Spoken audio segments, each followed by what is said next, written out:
الحمدللہ رب العالمین والعاقبۃ للمتقین والصلاۃ والسلام علی سید الانبیاء والمرسلین والصلاۃ والسلام علی آباء سید الانبیاء والمرسلین والصلاۃ والسلام علی امہات سید الانبیاء والمرسلین والصلاۃ والسلام علی اعمام سید الانبیاء والمرسلین لا سیمن افضل البشر بعد الانبیاء بالقول الغالب خیر الناصرین سیدنا ابو طالب علیہ الصلاۃ والسلام وعلی آلہ واصحابہ واہل بیتہ وعطرتہ وعشیرتہ اجمعین اما بعد فاعوذ باللہ من الشیطان الرجیم بسم اللہ الرحمن الرحیم وَأَوْفُوا بِعَهْدِي أُوفِ بِعَهْدِكُمْ أو كما قال اللہ فی مقام آخر والموفون بعهدهم اذا عاهدوا والصابرین فی البأساء والضراء وحین البأس اولئک الذین صدقوا واولئک هم المتقون صدق اللہ مولانا العظیم ان اللہ وملائکتہ یصلون علی النبی یا ایھا الذین آمنوا صلوا علیہ وسلموا تسلیما اللہم صل علی سیدنا مولانا محمد وعلی آل سیدنا مولانا محمد کما صلیت علی ابراہیم وعلی آل ابراہیم انک حمید مجید اللہم بارک علی محمد وعلی آل محمد کما بارکت علی ابراہیم وعلی آل ابراہیم انک حمید مجید الصلاۃ والسلام علیک یا سیدی یا رسول اللہ وعلی آلک واصحابک یا سیدی یا حبیب اللہ۔ حمد و صلاۃ کے بعد انتہائی واجب القدر حاضرین و ناظرین، بحمد اللہ تعالی ہماری گفتگو حضرت ابو طالب علیہ السلام کے شعر و سخن کی روشنی میں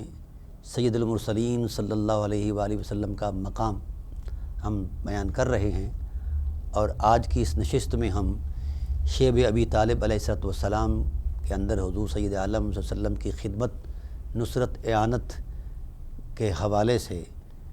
بنی ہاشم علیہ السلام کا کردار یہ ہم پیش کریں گے۔ رسالت پناہ عالم صلی اللہ علیہ وآلہ وسلم کی ذات والا صفات نے جس وقت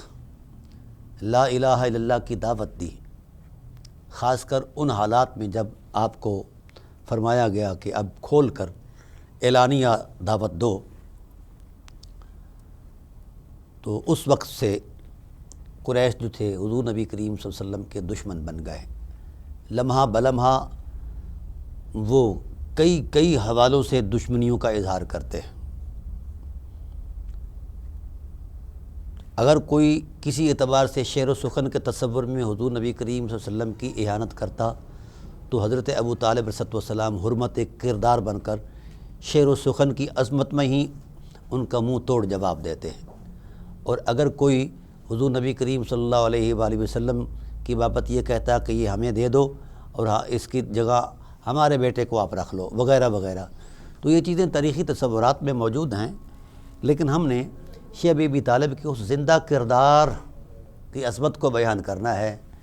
جہاں 3 سال تک وہ خلوت رہی رسول اللہ کی ذات کے ساتھ حضرت ابو طالب علیہ السلام کی، کہ جو کائنات میں کسی شخص کو، کسی فرد کو یہ خلوت نصیب نہیں ہوئی۔ اور ان خلوتوں میں جو کچھ انوار و تجلیات کا ظہور ہوتا رہا وہ تو الگ بات ہے، لیکن جن خدمتوں سے بنی ہاشم گزرتے رہے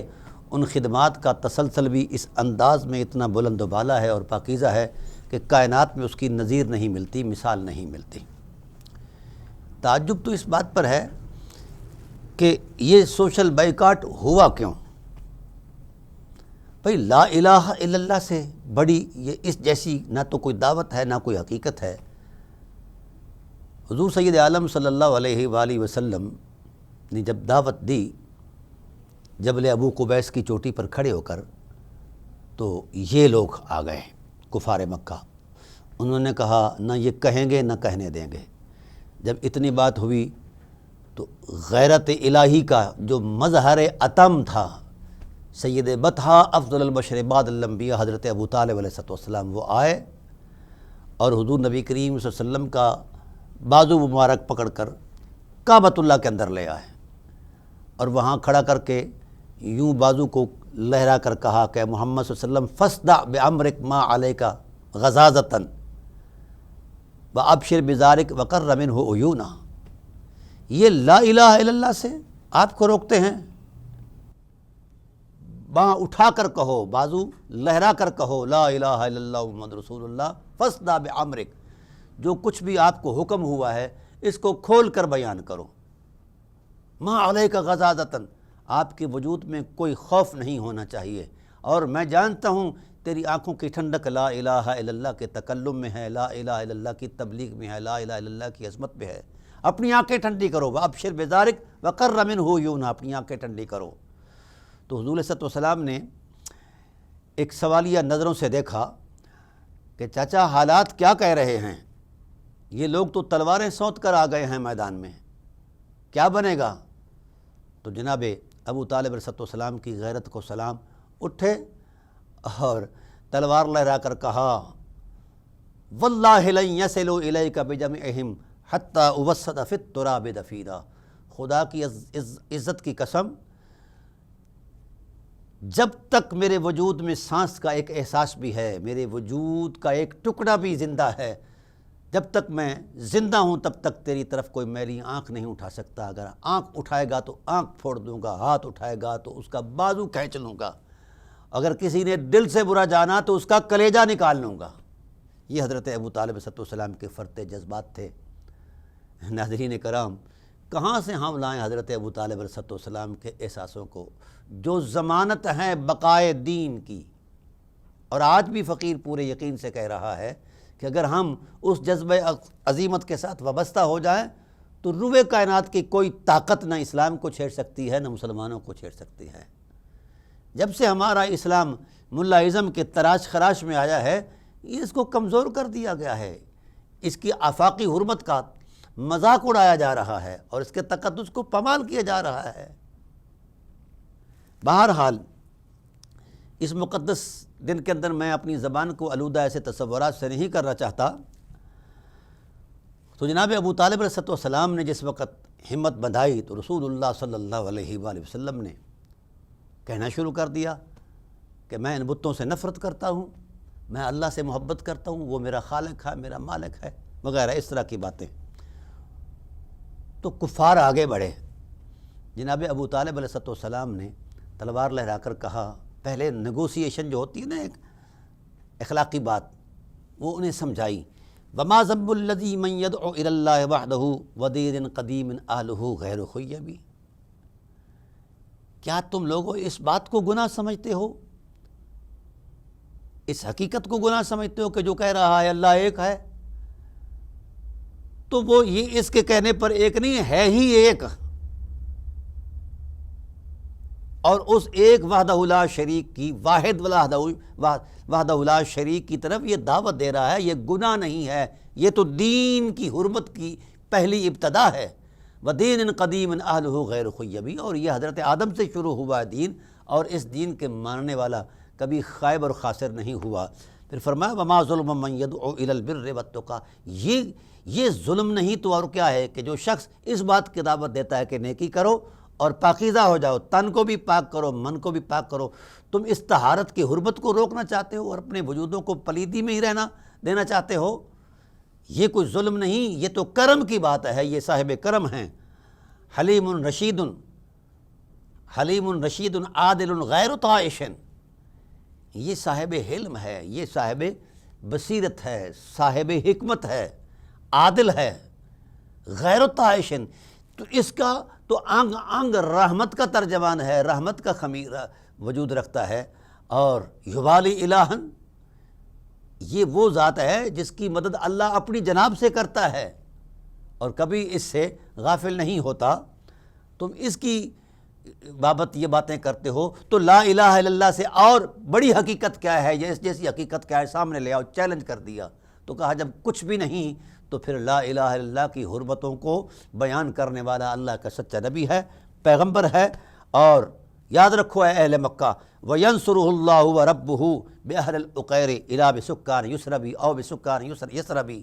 یاد رکھو یہاں تک تو تم مکے میں تک اس کے دین کو نہیں پھیلنے دے رہے، اور میری نظریں دیکھ رہی ہیں کہ اللہ اس کے دین کی معاونت میں اتنا آگے بڑھ کر اپنی عظمت کردار کو پیش کرے گا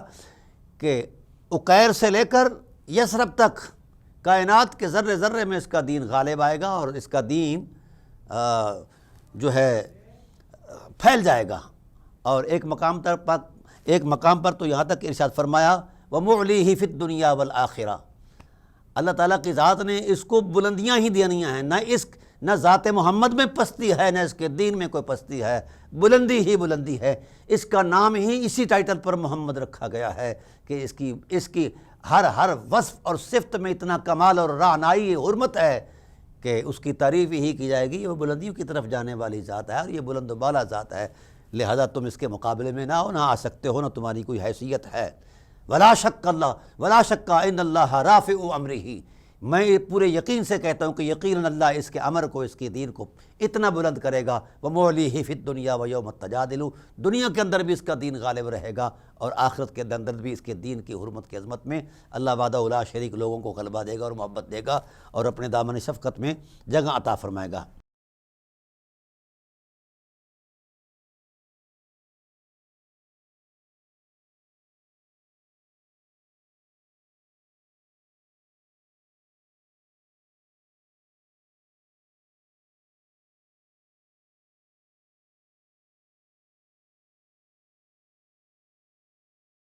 پھر فرمایا یمیناً صدقنا اللہ فیہا ولم نکن لنحلف بطلانا بالحق المحجبی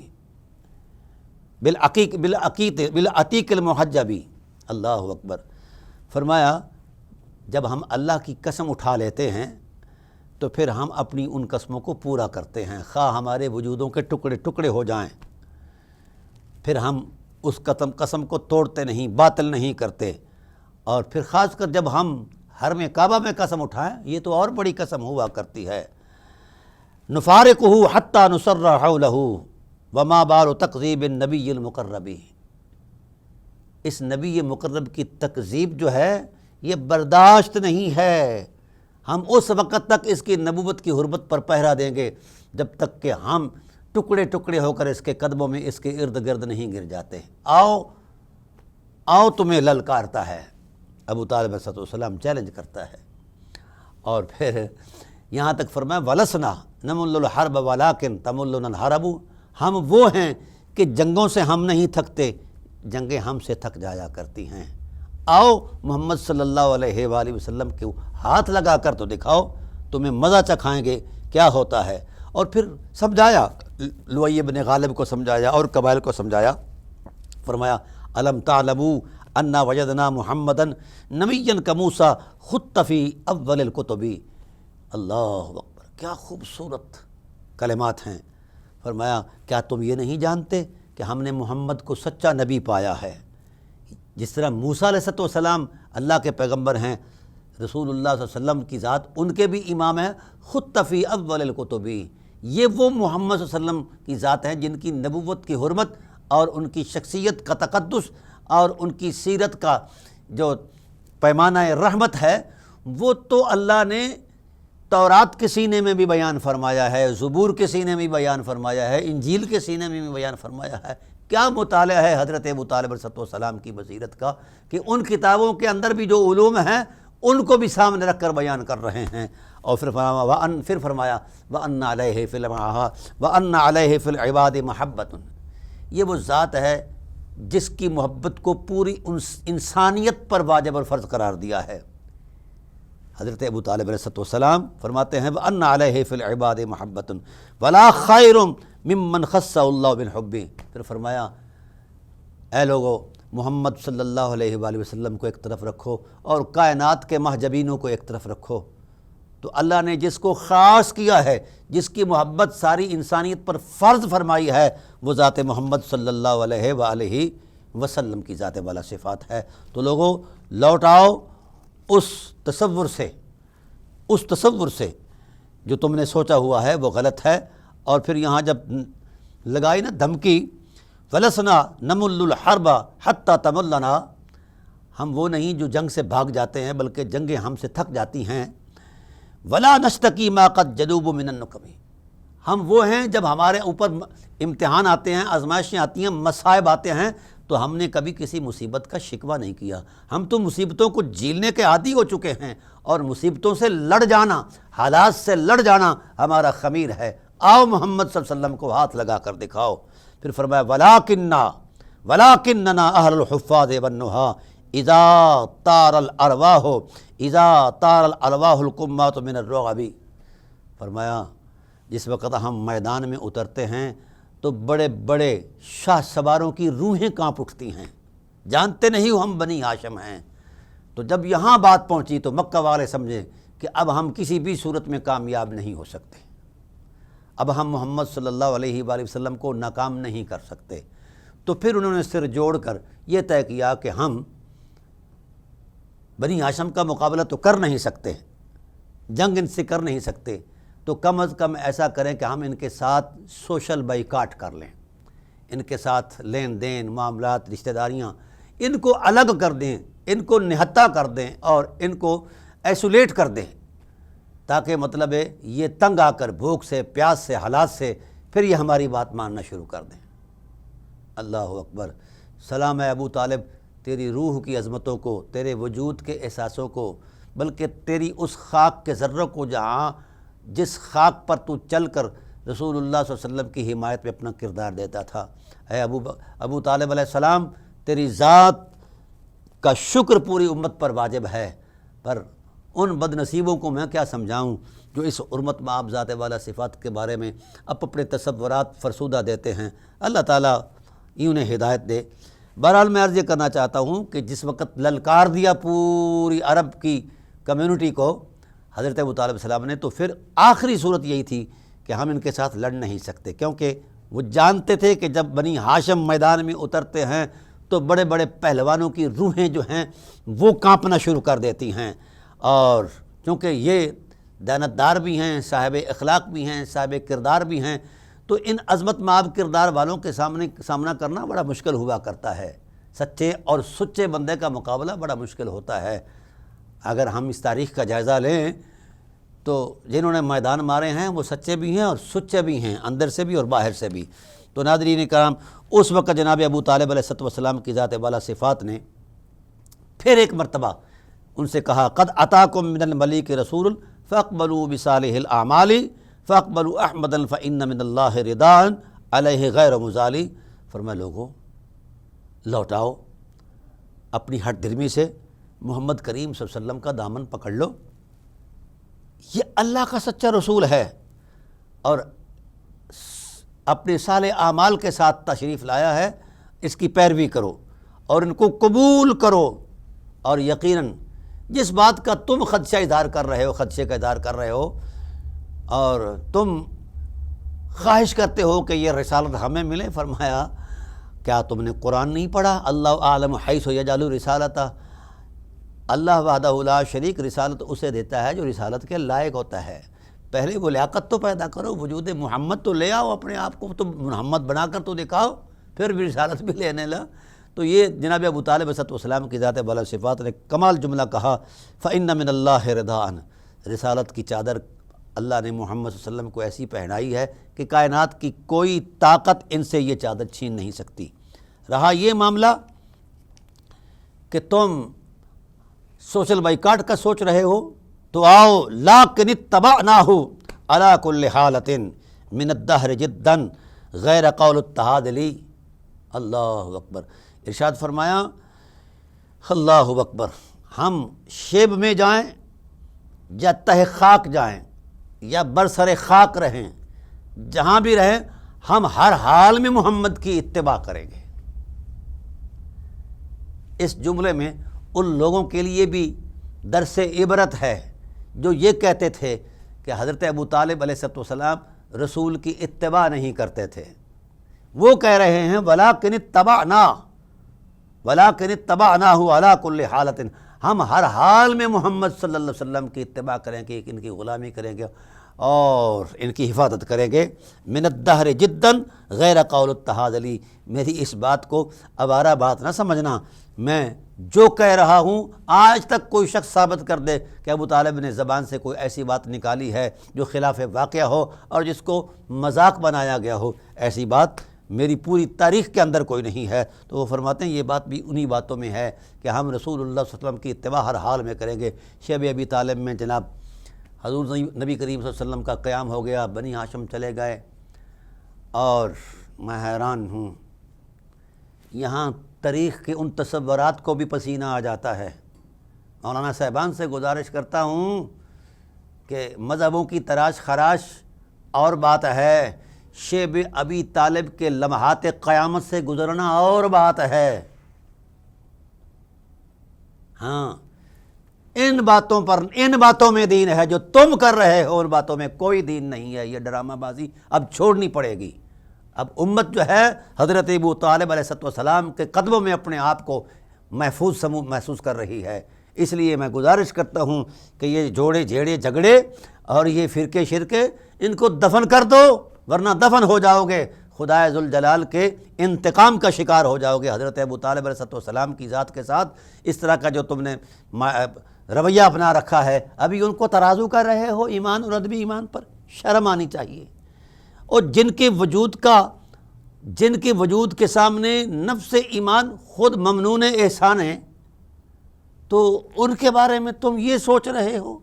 یہ دیکھو کیا کہہ رہے ہیں، لاکن اتباع نہ ہو، ہم رسول کے اتباع کریں گے ہر حال میں، مر جائیں مٹ جائیں ریزہ ریزہ ہو جائیں۔ تو شیب ابی طالب وہ ہیں جہاں آپ کی زمینیں تھیں اور آپ کے معاملات وہاں سے مکمل ہوتے تھے۔ تو جناب ابو طالب علیہ السلام نے جس اسٹریٹجی کو اپنایا اور جس حکمت عملی پر جناب ابو طالب علیہ السلام کی ذات نے وہ لمحات بتائے، کائنات کی عقل کو پسینہ آ جاتا ہے۔ کائنات کی عقل کو پسینہ آ جاتا ہے۔ اس پورے سراؤنڈنگ ایریے میں نہ پانی، نہ کھانا، نہ ایسی کوئی زندگی کی سہولت، اور یہ لمحات 2 3 4 5 لمحات نہیں، دن نہیں، ہفتے نہیں، 3 سال کا طویل ترین ٹائم پیریڈ ہے۔ یہاں جیلوں کے اندر جو قیدی ہوتے ہیں ان کو بھی کھانا دیا جاتا ہے۔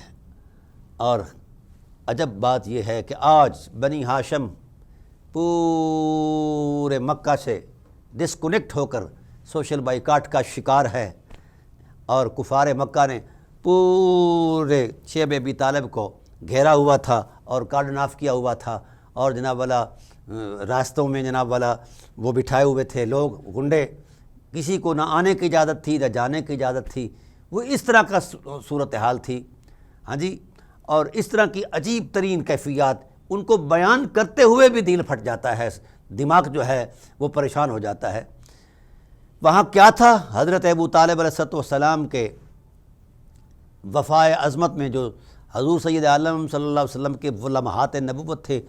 ان کی حفاظت کے لیے جو کردار تھا، جو حکمت عملی تھی، کمال تھا۔ رسول اللہ صلی اللہ علیہ وآلہ وسلم کو سارا دن وہ آسودہ رکھتے، اور کبھی امید افزا باتوں میں، اور کبھی اپنی محبتوں کی آغوش میں، کبھی اپنی باہوں میں، کبھی اپنے پہلو میں ہیں۔ اور اگر حضور نبی کریم صلی اللہ علیہ وسلم سونے کا ارادہ فرماتے تو آس پاس بنی ہاشم کے لڑکوں کو، نوجوانوں کو، نوخیزوں کو، بالخصوص مولا کائنات ان کے کمانڈر تھے جناب حضرت جعفر طیار، اس بٹالین کے کمانڈر تھے، یہ تلوار لے کر رسول اللہ صلی اللہ علیہ وآلہ وسلم کے آرام کرتے وقت جو ہے قیلولے کا وقت بھی پہرا دیتے تھے، اور پھر جب رات ہوتی تو رات کے وقت حضرت ابو طالب علیہ السلام کی حکمت پر قربان ان کا ذہن یہ تھا کہ اس وقت پورے کفر کا جو ہدف ہے وہ ذات محمد صلی اللہ علیہ وآلہ وسلم ہے، لہذا ذات محمد صلی اللہ علیہ وسلم جو ہے یہ ٹارگٹ ہیں، لہذا ان کو بچانا ضروری ہے۔ یہ بچیں گے تو دین بچے گا، یہ نہیں بچیں گے تو دین کیسے بچے گا؟ تو اس حوالے سے انہوں نے اس انداز کی حکمت عملی اپنائی کہ جس وقت کفار مکہ آس پاس بیٹھتے، تانک جھانک کرتے، رسول اللہ صلی اللہ علیہ وآلہ وسلم کی قیام گاہ پر ان کی نظریں ہوتیں، اور وہاں وہ اپنا سازشیں بنتے بناتے، تو اس وقت جناب ابو طالب علیہ السلام کی ذات والا صفات یعنی جب نظر آ سکتا تھا تو دن کے تھوڑے سے حصے میں، یعنی غروب ہوتے وقت حضور علیہ السلام کا آمنے سامنے بستر لگایا جاتا، اور وہاں آ کر حضور سید عالم صلی اللہ علیہ وسلم استراحت فرماتے، آرام فرماتے، اور پھر جس وقت تھوڑا سا اندھیرا ہوتا، یعنی براہ راست بندہ تھوڑی دور سے نہیں دوسرے کو دیکھ سکتا تھا، تو پھر بڑے چپکے سے حضور علیہ السلام کو وہاں سے اٹھاتے اور کسی محفوظ پناہ میں جا کر، محفوظ جگہ پر جا کر حضور نبی کریم صلی اللہ علیہ وسلم کے لیے بستر لگا ہوا تھا تو آپ کو وہاں سلا دیتے تھے۔ اور جو نشانے پر جگہ تھی، جو ہدف تھا کفار مکہ کا، جو مقام، اس ہدف کے لیے آقا صلی اللہ علیہ وآلہ وسلم کی جگہ حضرت ابو طالب علیہ السلام کی ذات والا صفات اپنے کسی بیٹے کو سلا دیتے۔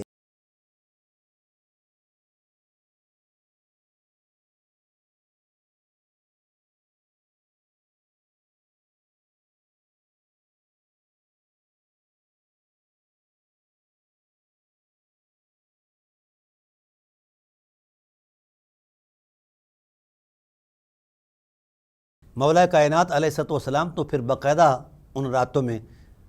اپنی جان رسول اللہ کی ذات پر قربان کرنے کے لیے وجد کرتے ہوئے سوتے۔ 3 سال تک یہ تسلسل جاری رہا، 3 سال تک ابو طالب علیہ السلام کے بیٹے، آپ کی اولاد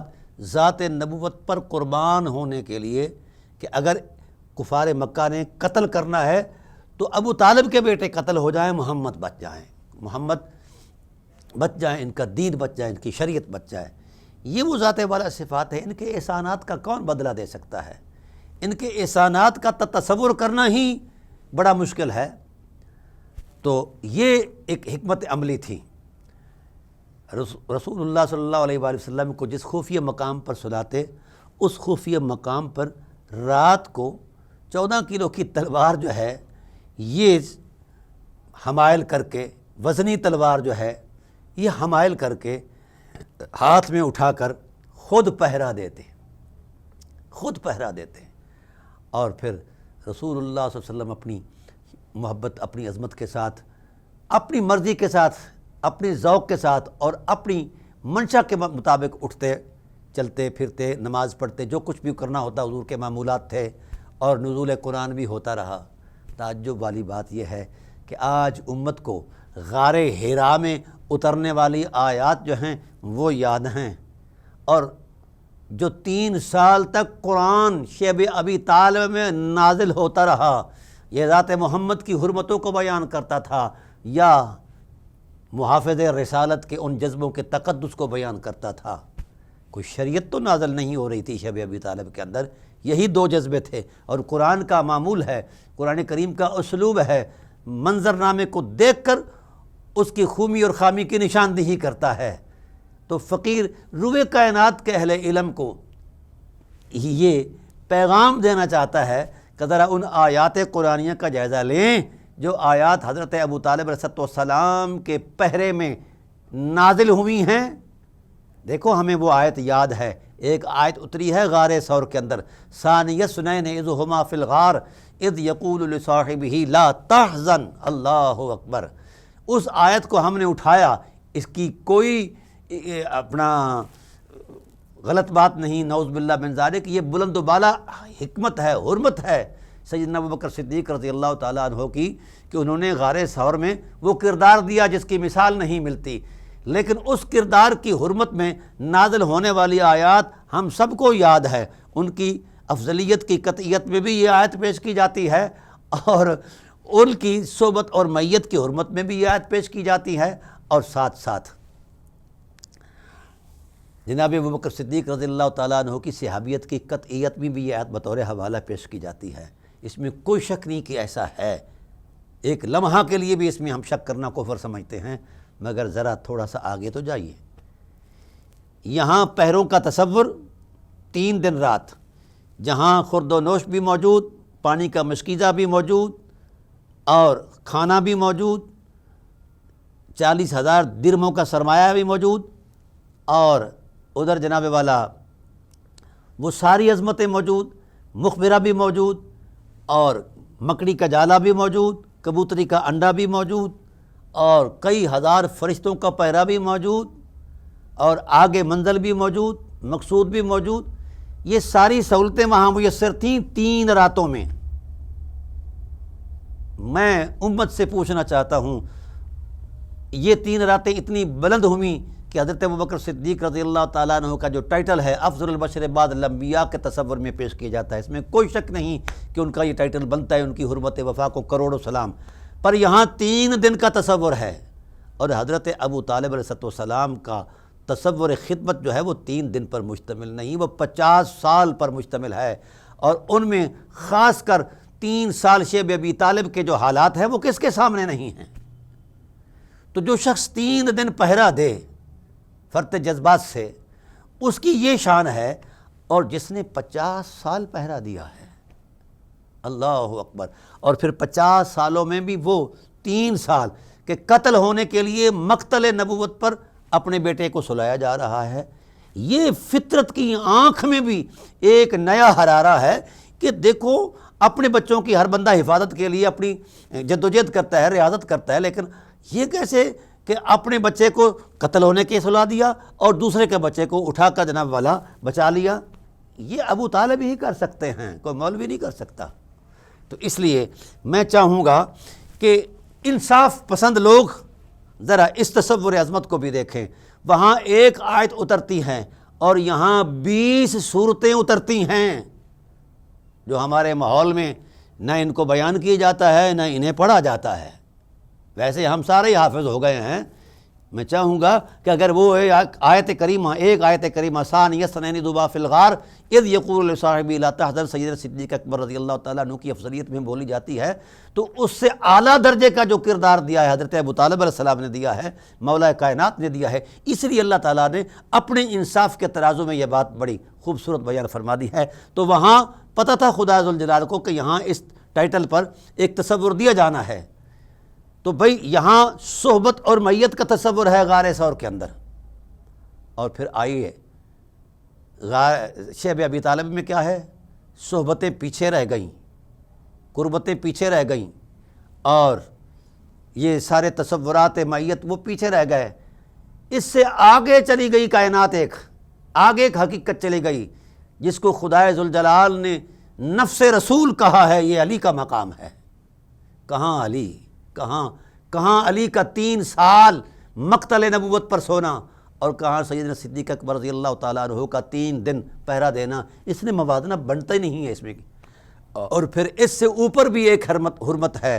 حضرت ابوبکر صدیق رضی اللہ تعالیٰ عنہ کی صحابیت قطعی ہے، اور جناب مولا کائنات کی ولایت قطعی ہے، نفس رسول ہونا قطعی ہے۔ پھر اس سے اوپر جو مقام ہے وہ سید بطحہ افضل البشر بعد الانبیاء حضرت ابو طالب علیہ السلام کا مقام ہے، جن کو اللہ نے شان ضمیت عطا فرمائی۔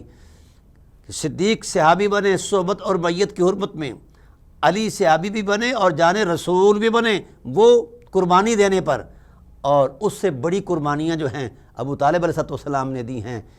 اور کمال کی بات ہے ان کو اللہ نے صحابیت سے بھی بلند بیان فرمایا اور جان رسول ہونے سے بھی فرمایا ہم نے جان رسول کو ضم کر دیا ہے ذات ابو طالب علیہ السلام میں۔ تو یہ وہ پہرے داریاں ہیں رسالت پر، یہ وہ وفائے رسالت کی ایک عظیم داستان ہے جس کی کائنات میں مثال نہیں ملتی۔ اگر یہ کردار نہ دیا جاتا تو کون کہہ سکتا ہے کہ رسالت کا پیغام ہم تک پہنچتا اور یا قرآن ہم تک پہنچتا۔ تو آج پوری امت ممنون احسان ابی طالب ہے، سید المرسلین صلی اللہ علیہ وآلہ وسلم کی ذات والا صفات پر جو کردار دیا ہے بنی ہاشم نے، مولا کائنات نے، جناب حضرت جعفر طیار نے، اور جناب حضرت ابو طالب علیہ السلام نے، اور بنی ہاشم کی مخدرات نے، اور ان جوانوں نے جن کے احساس تمنا جو ہیں وہ ارمانوں سے بھرے ہوئے تھے، مگر اس سنگلاخ زمین میں پہرے داریوں کی انتہا کر کے نقش وفا کی وہ داستان پیش کی ہے کہ قیامت تک اس طرح کا کردار نہ مل سکتا ہے، نہ ہو سکتا ہے، نہ ممکن ہے۔ اس لیے میں چاہوں گا کہ اس کردار کی حرمت کو نیاز مندی کے ساتھ ہم سلام بھی پیش کریں اور اس کو اسوہ بھی بنائیں۔ اگر دین کی بقا چاہتے ہیں، حفاظت چاہتے ہیں، تو بقائے دین کے راز کے لیے حضرت ابو طالب علیہ السلام کو پیشوا ماننا پڑے گا، اور ان کے جذبوں کے ساتھ چل کر بحمد اللہ تعالیٰ اس امت کی حفاظت ہوگی اور دین کی حفاظت ہوگی۔ اور قرآن کہتا ہے کہ ابو طالب علیہ السلام ضامن ہے رسالت کا، ضامن ہے نبوت کا اور ضامن ہے دین کا، تو رسول اللہ صلی اللہ علیہ وسلم کی بابت جو کردار دیا، اس پر جتنا کچھ بھی کہا جائے بہت کم ہے۔ اللہ تعالیٰ کی بارگاہ میں دعا ہے اللہ تعالیٰ میری اور آپ کی حاضری کو شرف قبولی سے سرفراز فرمائے۔ وما علینا الا البلاغ المبین۔